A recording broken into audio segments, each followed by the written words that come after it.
Tania d'aujourd'hui, donc nous sommes dimanche Chai Tammuz.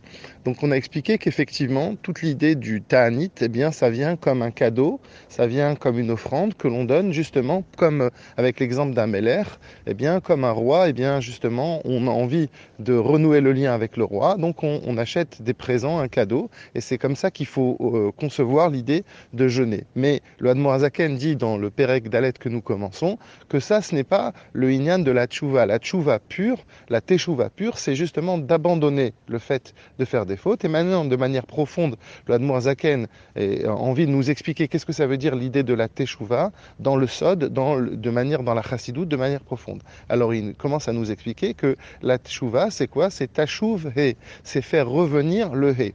On sait qu'Akadosh Baruch Hu Hashem, il a un nom. Son nom s'écrit avec 4 lettres, un Yud, un He, un Vav et un He. Et donc, en vérité, le fait de faire Tchouva, c'est de ramener le He. Alors, dans le nom d'Hachem, il y a 2 He. Il y a le premier He, qui est juste après le Yud, et il y a le dernier He qui est à la fin, qui est juste après le Vav. Alors, de la même manière, il y a 2 sortes de Tchouva. Le dernier He, eh bien, il faut le ramener à côté du Vav, et ça s'appelle la Tchouvat Tataha, la petite Teshuva.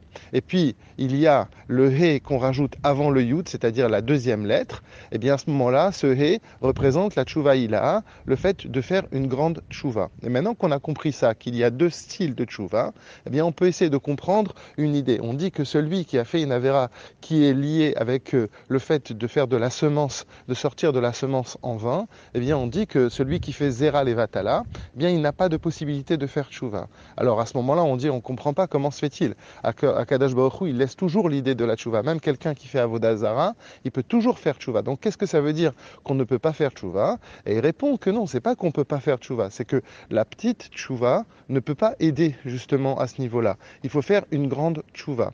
De la même manière, on voit que par exemple, cette idée de faire teshuva et cette idée de grande tchouva et de petite tchouva, elle est liée justement au fait qu'il y a des fois où on est chas v'shalom chayav karet, ou des fois où une personne elle est chayav mita bidei shamaim, c'est-à-dire la mort qui est décrétée dans le ciel. Alors on dit que par rapport à ça justement, on voit que quelqu'un qui est chas v'shalom chayav karet, de retranchement, eh bien lui on dira qu'il ne va pas tenir, il restera vivant que jusqu'à 50 ans. Après 50 ans, il partira.